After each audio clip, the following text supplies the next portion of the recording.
नमस्कार, आदाब। आज कांग्रेस पार्लियामेंट्री स्ट्रेटेजी कमेटी की मीटिंग थी। आने वाले मानसून सत्र में क्या बिल्स आएंगे, देश के सामने क्या मुद्दे हैं, इन मुद्दों को कैसा हम लोग उठाएंगे, कैसा आर्टिकुलेट करेंगे, हमारा पॉलिटिकल पोजीशन इन तमाम मुद्दों पे और जो बिल्स आएंगे उसके ऊपर क्या रहेगा, हमारी स्ट्रैटेजी कैसा रहेगी, हम कैसा अपोजिशन को मोबिलाइज करेंगे, इन तमाम इश्यूज़ को लेके बहुत डिटेल में बात की। श्रीमती सोनिया गांधी जी, कांग्रेस प्रेसिडेंट मल्लिकार्जुन खड़गे साहब, एलओपी राहुल गांधी जी साहब और सारे मेंबर्स उसमें मौजूद थे। मैं अब आग्रह करूंगा श्री जयराम रमेश जी, जो general secretary AICC incharge communications हैं, वो डिटेल में आपके सामने बात रखें। आज 1.5 घंटे तक पार्लियामेंट्री स्ट्रेटेजी ग्रुप की बैठक चली। अध्यक्षता श्रीमती सोनिया गांधी जी ने किया। कांग्रेस अध्यक्ष और नेता प्रतिपक्ष राज्यसभा मल्लिकार्जुन खड़गे जी, प्रतिपक्ष के नेता लोकसभा में राहुल गांधी जी और पार्लियामेंट्री स्ट्रेटेजी ग्रुप के सभी सदस्य मौजूद थे। पहली बात तो यह है कि जो विधेयक आने की संभावना है इस सत्र में, हालांकि औपचारिक तौर से हमें कुछ जानकारी मिली नहीं है। परसों दिन या 19 तारीख को सर्वदलीय बैठक बुलाई गई है, जहां औपचारिक तौर से हमें वो जानकारी मिलेगी। हालांकि वो सर्वदलीय बैठक एक औपचारिकता है, वो बेमतलब की एक औपचारिकता है, जहां 35 नेता बोलते हैं, सरकार की ओर से 4 नेता सुनते हैं और 2 लोग जिनको करना है, 2 नेता वो करते हैं। यही हमारा अनुभव रहा है पिछले 12 साल में। 35 से 40 लोग बोलते हैं इन बैठकों में। 4 लोग, राजनाथ सिंह जी, नड्डा जी, किरण रिजिजू जी और एक एमओएस, बैठते हैं, सुनते हैं, नोट लेते हैं, पर होता है जो 2 लोगों की मनमर्जी, जो बुलडोज कराना चाहते हैं वो करते हैं। पर जो हम अनुमान कर रहे हैं, जो विधेयक आ सकते हैं, उस पर काफ़ी लंबा चर्चा हुआ। जो सुनने को मिला है कि गृह मंत्री प्रयास कर रहे हैं परिसीमन विधेयक, जो 17 अप्रैल को सरकार को 2/3 बहुमत नहीं मिला और काफ़ी भारी हार हुई सरकार की, उस विधेयक को वो वापस लाना चाहते हैं। उस पर भी चर्चा हुआ आज इस बैठक में। जो बर्खास्त करने वाली विधेयक है, जिस पर जेपीसी का गठन हुआ, जिस जेपीसी का बहिष्कार विपक्ष पार्टियों ने किया, उस पर भी बहस हुआ।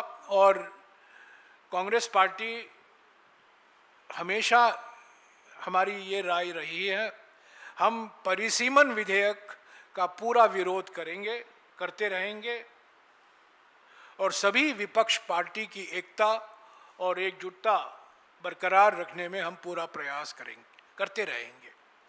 ऐसे ही ये बर्खास्त करने वाली संविधान संशोधन विधेयक का भी हम भरपूर विरोध करेंगे। इसके अलावा वन नेशन वन इलेक्शन पर एक जेपीसी का गठन हुआ है। उस जेपीसी की रिपोर्ट, उनको समय सीमा दी गई है 10 अगस्त की, उस पर भी थोड़ा बहुत चर्चा हुआ। और जो विधेयक हैं, विकसित भारत शिक्षा अधिष्ठान विधेयक, इसका भी हम विरोध करेंगे, पूरा विरोध करेंगे। हो सकता है इसी सत्र में वो विधेयक आए। एफसीआरए विधेयक आने की गुंजाइश है, इसका भी हम विरोध करेंगे। हमने पहले भी विरोध किया था और सरकार ने इस विधेयक को वापस ले लिया था, पर अभी सुनने को आ रहा है कि ये विधेयक वापस लाया जा सकता है। एक महत्वपूर्ण विधेयक जिस पर कुछ चर्चा हुई, राष्ट्रीय खाद्य सुरक्षा कानून 2013, जिसके आधार पर प्रधानमंत्री गरीब कल्याण अन्न योजना बनाया गया, उस खाद्य सुरक्षा कानून में, अधिनियम में कुछ संशोधन के प्रस्तावना है। उस संशोधन के पक्ष में हम बिल्कुल नहीं हैं, हम उसके विरोध में हैं। और जब वो विधेयक आएगा इस सत्र में, इसका हम भरपूर विरोध करेंगे। तो विधेयक को लेकर मुझे ऐसा कोई विधेयक नहीं दिखता जिसका हम समर्थन कर सकते हैं। ये जो संविधान संशोधन विधेयक हैं, दोनों, बर्खास्त करने वाली, डिसमिसल वाली और परिसीमन वाली, डिलिमिटेशन वाली, इसका तो हम पूरा 100% इसके खिलाफ हैं। हमने पहले भी कहा है 16 और 17 अप्रैल को कि मौजूदा लोकसभा के संख्या में 1/3 महिलाओं को आरक्षण नारी शक्ति वंदन अधिनियम 2023 में प्रावधान किया गया है। 1/3 बहुमत, 1/3 आरक्षण महिलाओं के लिए। तो 543 सदस्यों वाली लोकसभा में अगर 1/3 आप निकालेंगे तो 181 हुए। तो वो महिला आरक्षण का प्रावधान कीजिए, हम आपका पूरा समर्थन देंगे। पर ये जो परिसीमन विधेयक पेश किया गया था, हालांकि इसको कहा गया ये महिला आरक्षण अधिनियम है होगा, पर महिला आरक्षण के नाम पर खतरनाक परिसीमन विधेयक लाया गया। पूरी एकता और एकजुटता से विपक्ष ने इसका विरोध किया। ये बात सही है कि 17 अप्रैल के बाद गृह मंत्री ने 1-2 विपक्ष पार्टियों को तोड़ा है। ये संविधान का अपमान है। ये चालाकी से 2/3 बहुमत पाने में ढूंढने में लगे हुए हैं। ये चालाकी से और पार्टियों को तोड़ के 2/3 बहुमत पाना, ये संविधान का अपमान है। ये एक कलंकित 2/3 बहुमत होगा। हालांकि इनको 2/3 बहुमत लोकसभा में मिलने की कोई गुंजाइश नहीं है। हम विपक्ष पार्टियों के साथ संपर्क में हैं, राहुल जी संपर्क में हैं, हमारे कांग्रेस अध्यक्ष मल्लिकार्जुन जी खड़गे जी भी संपर्क में हैं, सभी पार्टियों से जिन्होंने 16 और 17 अप्रैल को परिसीमन विधेयक का पूरा विरोध किया था। आजकल मीडिया में बहुत खेती हो रही है, समाचार की खेती हो रही है, पर उस पर मैं गुजारिश करूंगा आप लोग विश्वास न करें। असली बात यह है कि लोकसभा में इनको 2/3 बहुमत मिलने के लिए और भी लंबा सफ़र करना होगा और ये मिलने की कोई गुंजाइश नहीं है। फिर भी मैं एक बात कहूं, ये 2/3 बहुमत कलंकित बहुमत होगा। 2/3 ये चाहते थे 2024 के चुनाव के समय 400 पार का नारा दिया था, जनता ने उनको ठुकराया, 240 सीटें मिली और अब 2/3 बहुमत की खोज में है। ये जनादेश का अपमान है, संविधान का अपमान है। इसके अलावा कुछ मुद्दे भी थे हमारे ओर से जो हम मुद्दे उठाएंगे। चंदा चोरी, आस्था धोखा, भगवान श्री राम मंदिर को लेकर जो खुलासे हुए हैं, रोज नई नई बातें निकल कर आ रही हैं। बीजेपी आरएसएस द्वारा जो किया गया, जो चंदा चोरी, आस्था धोखा का कांड रचा गया है अयोध्या में, वो मुद्दा ज़रूर हम उठाएंगे और भी विपक्ष की पार्टियां उठाएंगी। नीट का मुद्दा है, परीक्षा प्रणाली को लेकर, शिक्षा प्रणाली को लेकर। कल राहुल जी देहरादून में छात्रों की गूंज की दूसरी जो पब्लिक मीटिंग है, इंटरैक्शन है, छात्रों के साथ संपर्क में रहेंगे, बातचीत होगी। कल देहरादून में पेपर लीक, पहले आपको याद होगा 17 जून को कोटा में हुआ था, और उसी श्रृंखला में कल छात्रों की गूंज की रैली आयोजित की गई है देहरादून में। तो ये दूसरा मुद्दा है। तीसरा, आप जानते हैं E20 घोटाला, जिसमें कई बीजेपी के वरिष्ठ नेता और उनके सुपुत्र भी शामिल हैं। तो E20 घोटाले पर हम चर्चा ज़रूर मांगेंगे। और भी ऐसे मुद्दे हैं विपक्ष की ओर से, विदेश नीति को लेकर जो नई चुनौतियां खड़ी हुई हैं, चीन से हमारे संबंध, अमेरिका से हमारे संबंध, पश्चिमी एशिया से पिछले 1-2 महीने में जो देखने को मिला है, पश्चिमी एशिया में जो स्थिति है बिगड़ रही है, और पाकिस्तान का जो एक नई भूमिका उभर कर आई है अमेरिका के मदद से, वो हमारे विदेश नीति के लिए ज़रूर एक बड़ा धक्का है और उस पर चर्चा होने की ज़रूरत है पार्लियामेंट के अंदर। तो ऐसे कई मुद्दे हैं, और भी मुद्दे हैं, हम उठाएंगे। 19 दिन का सत्र है और इस 19 दिन में से 16 दिन बिजनेस होगा, क्योंकि प्राइवेट मेंबर बिल 3 दिन में चले जाएंगे। तो 16 दिन में विधेयक पारित होना है। जो विपक्ष मुद्दे उठाते हैं उस पर चर्चा होनी है। और हमारा अनुभव ये रहा है कि सरकार सर्वदलीय बैठक में तो मान लेती है कि आपके मुद्दों को हम प्राथमिकता देंगे, चर्चा कराएंगे, पर हमारा अनुभव रहा है कि सत्र में सिर्फ विधेयक पास होते हैं, चर्चा नहीं होती है।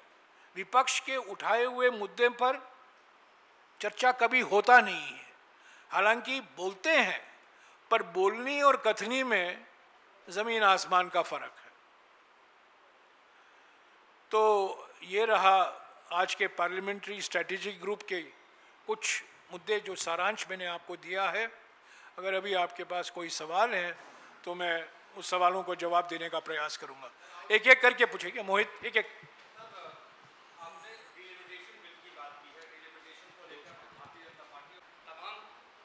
आपने डिलिमिटेशन बिल की बात की है कि आज की बैठक में, कांग्रेस की बैठक में चर्चा हुई है, लेकिन दूसरी ओर केंद्र सरकार ने पूरी ताकत लगा दी है कि 360 के आंकड़े को जुटा लिया जाए। इसी बीच एक खबर ये भी सामने आई है कि सुप्रिया सूले भी शर्तों सुप्रिया सूले ने खंडन किया है। जो खबर चलाए गए थे, सुप्रिया सूले जी ने उसका खंडन किया है, विस्तार से खंडन किया है। कल रात को ही इन्होंने स्पष्ट तरीके से खंडन किया है।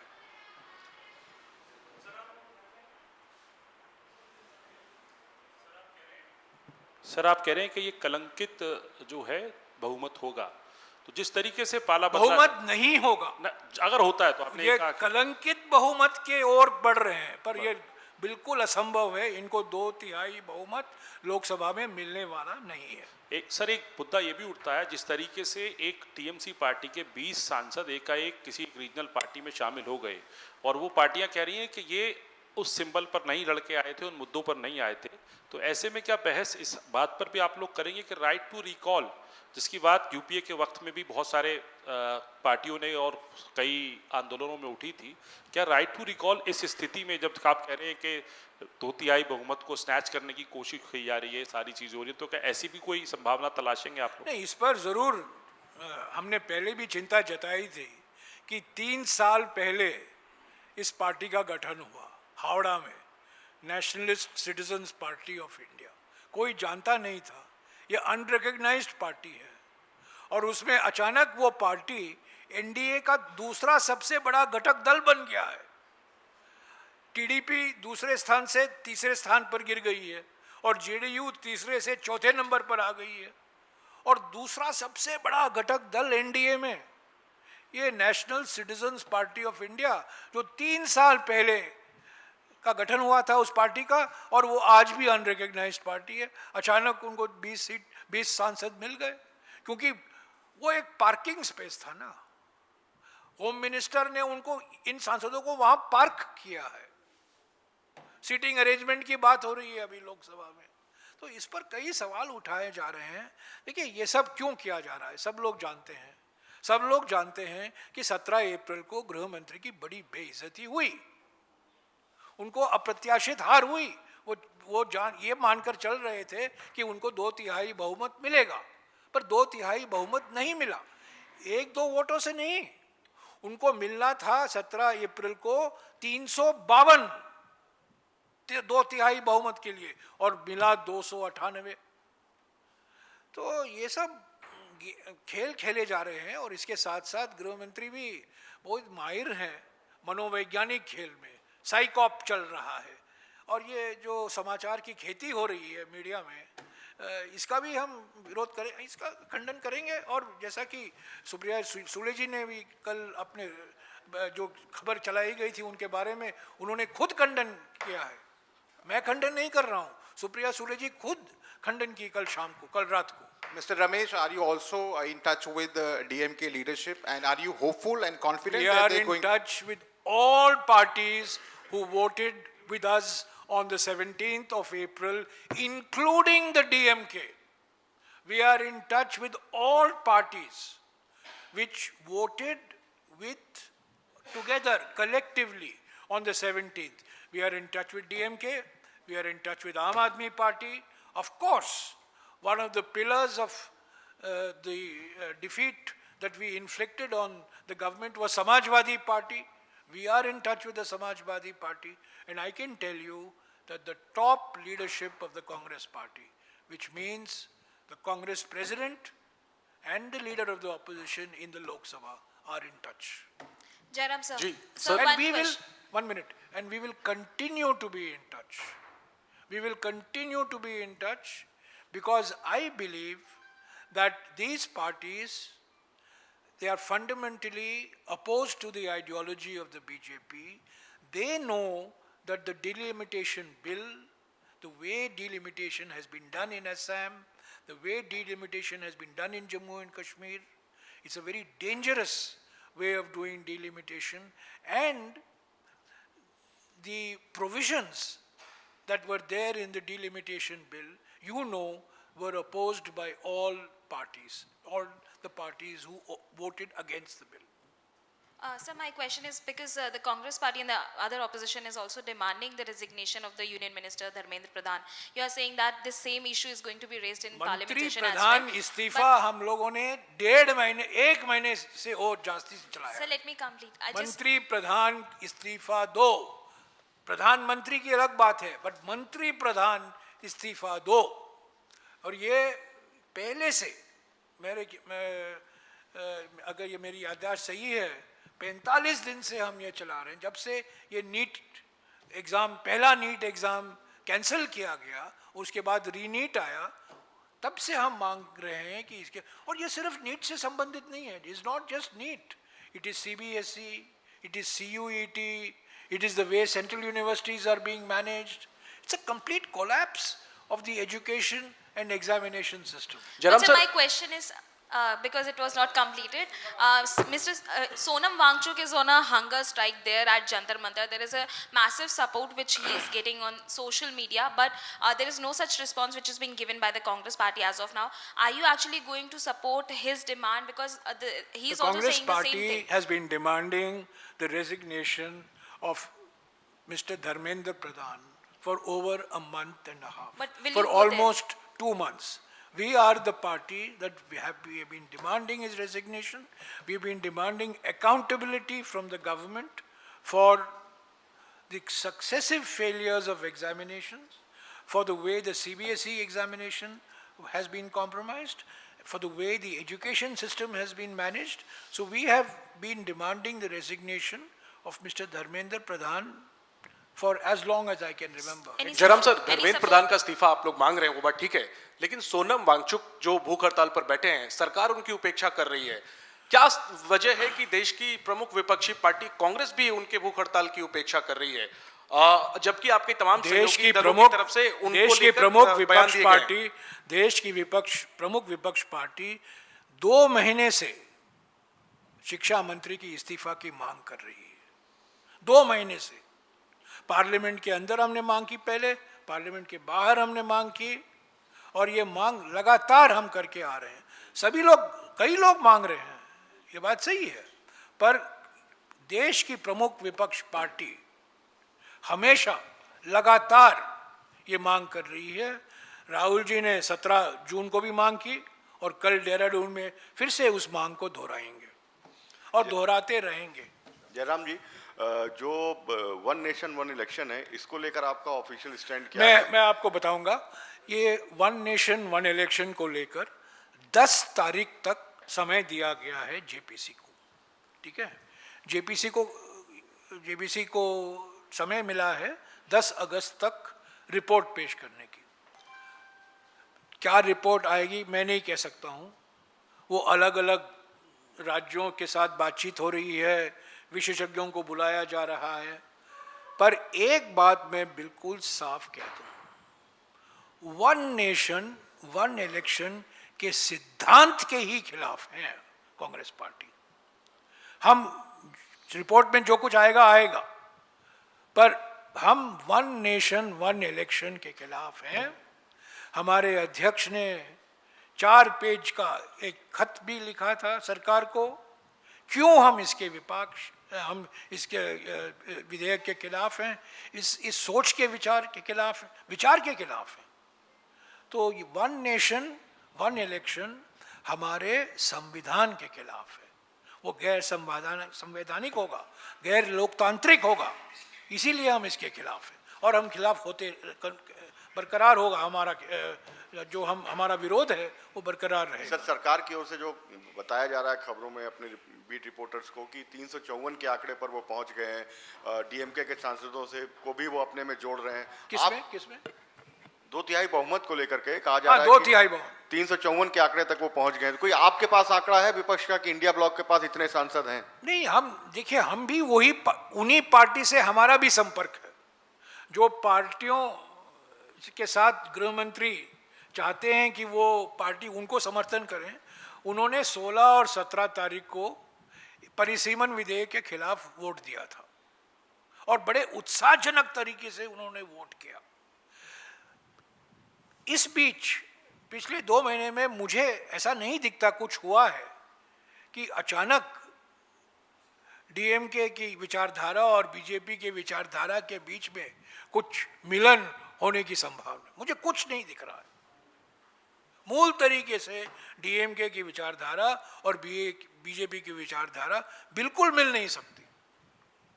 तो ये कुछ भी प्रयास करें, पर इन्होंने टीएमसी को तो जरूर तोड़ा है, शिवसेना यूबीटी को जरूर तोड़ा है, 320 तक पहुंच गए हैं, पर और लंबा सफर है 2/3 बहुमत के लिए। No, it is a lie, that is a lie, LIE, that is a lie. वो बिल्कुल गलत है, वो बिल्कुल गलत है।